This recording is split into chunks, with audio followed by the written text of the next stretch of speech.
Всем привет, дорогие друзья, любители маленькие фехтования. Сегодня я попробую поговорить про фехтование щит-меч немножечко глубже, чем мы беседовали до этого. До этого что у нас? Только базовая техника, мы все это нахаживали, там защиты какие-то ставили, атаки простые делали, в балде били, дорожки ходили. Сейчас чуть более развернуто поговорим про техники, как сражаться щит-меч, на примере отличий техники моей, ну и там, например, Иванова или Жени Лапика, и техники Алексея Петрика. В своем роде достаточно самобытные, но сейчас в ней уже многие дерутся. Ну, прежде всего, сразу базовое различие, из которого следуют уже все остальные нюансы. Это базовая стойка, в которой мы оба стоим. У меня это пятая защита, она же квинта. Давайте напомню, кто не помнит, как она выглядит. Выглядит она вот так, вот если смотреть с фронта, с одного боку и с другого боку. Так стою я по базе, так стоит Иванов, так стоит Женя Лапик.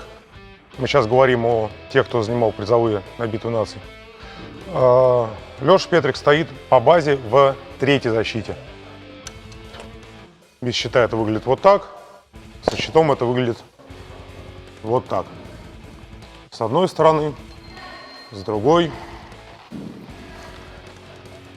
и с третьей. Во-первых, самые базовые различия.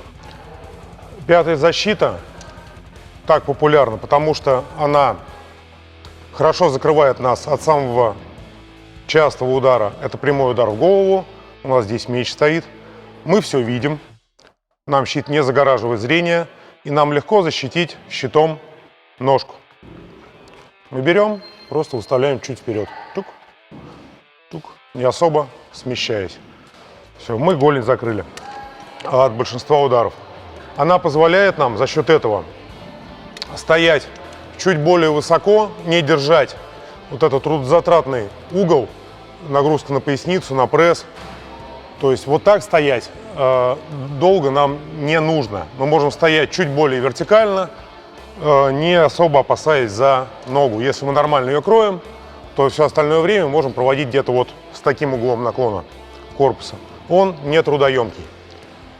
Так как с общей физической подготовкой у меня было всегда не очень хорошо, я не физкультурник никакой, то она мне прекрасно подходит. То есть можно похалявить, на прямых ножках постоять чуть-чуть и чувствовать себя более-менее защищенным. Единственный недостаток – это правая рука. Правая рука у нас все время под ударом. В пятой защите мы когда бьем, мы вынуждены щит поднимать наверх, потому что в этот момент голова остается открытой в момент удара. То есть вы должны знать об этом из моих прошлых базовых уроков. А в третьей защите щит у нас остается неподвижным. То есть, но чтобы защитить ноги, нам надо держать стойку гораздо более глубокую. Кто так пробовал делать, знает, что и стоять-то так тяжело, а уж перемещаться так еще более тяжело. Понятно, что далеко от противника мы так не ходим, но даже секунду постоять вот в доспехе, когда мы стоим глубоко, это уже достаточно трудоемко. А как только силы наши кончаются и стойку мы четко выдерживать не можем, когда мы встаем ровненько, то ноги наши получаются очень открытые, закрыть их практически невозможно. У нас щит все время наверху, мы его опустить права не имеем. Отсюда первый вывод. Третья защита, как базовые позиции для вашего фехтования, это для сильных пацанов, хорошо подготовленных. Если вы по физухе не вывозите, вам нужно все-таки подумать больше о пятой защите. Первое отличие – физическая форма. Опускаемся дальше в нюансы. Чтобы кинуть удар из пятой защиты, сделать это нетрудно. У вас рука уже высоко, вам нужно просто эту потенциальную энергию перевести в кинетическую. Запустили или еще проще кинули вниз. бам. Ударить просто. Когда вы стоите в третьей защите, ваша рука находится низко. И прежде чем ударить, или во время удара, вам руку приходится дополнительно поднимать, ну, для удара в голову. А когда вы бьете в ногу, у вас разгон вот этот вот гораздо меньше, чем при опускании с пятой защиты. То есть, опять же, требуется больше физухи, больше силы руки, чтобы наносить просто удары из третьей защиты. Труднее стоять, труднее бить. Какие? Ну, давайте дальше размышлять. Простота освоения. Третья защита, если у вас физухи хватает, в освоении проще. Потому что вы встали в защитку, отсюда вы наносите удары какие-то хитрые, и как бы все в порядке. Вам не надо шевелить щитом, вам не надо особо совмещать движение мяча с движениями щита. То есть нет вот этой вот хитро выдуманной техники. У вас щит все время в одном положении, ну, по базе, и вы просто бьете мячом. Если очень сильно упрощать, то это примерно так.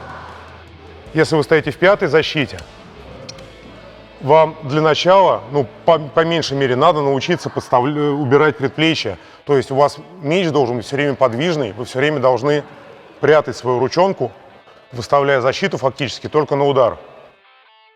Это уже усложняет. Опять же, вам надо поднимать щит каждый раз, когда вы уносите меч с защиты.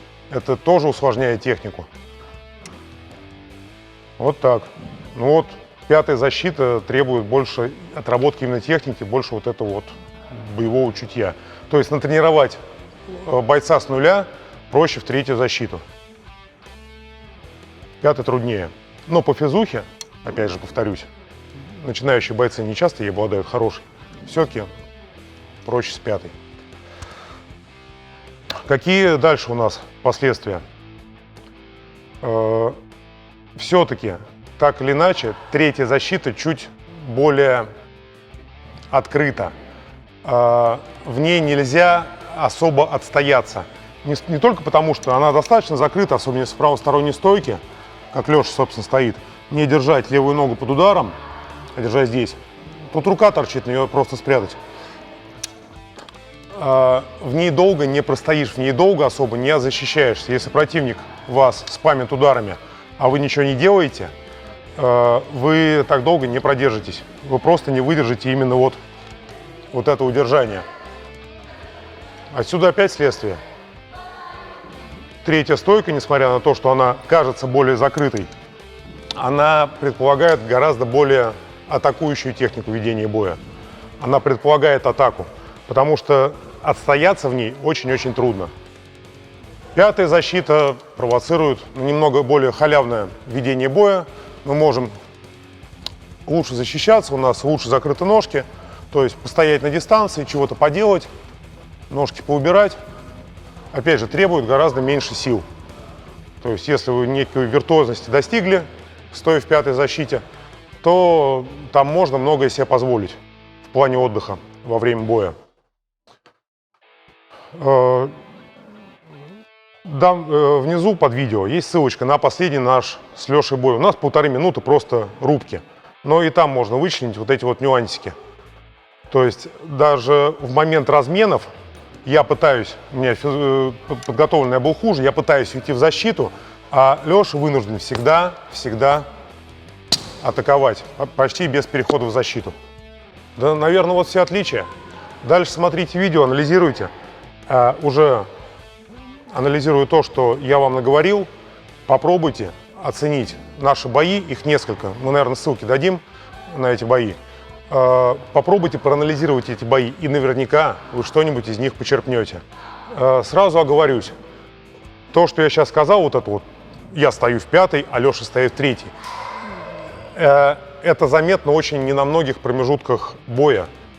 Часто мы просто там в клинче по бою проводим, и все. Там это незаметно. Смотрите начало боя, как мы сходимся, как мы начинаем атаку. это вот здесь проявляется. И из этого следуют все вот эти вот дальнейшие нюансы. Короче, если вы агрессивный парень, любите относительную простоту и агрессивный стиль ведения действий, вот у вас третья защита для вас. Если вы не любите физкультуру, если вы больше от техники хотите поработать, то для вас пятая защита. Если вы хотите выступать на высоком уровне, вам должна быть наплевать. Вы должны уметь стоять и так, и сяк, подстраиваться под противника и реагировать, анализируя его действия соответственно. Возможно, я с Лешей в следующий раз попробую поработать по его правилам, тоже встану в третью защиту, чисто ради эксперимента. Вот, посмотрите наши бои, это очень полезно для общего развития. Я думаю, мы отрезочки боев видео наставляем. А на сегодня, наверное, все. Всем пока, подписывайтесь на канал и лайки ставьте, это поможет мне снимать больше видео, ведь я вижу ваше одобрение. Все, пока.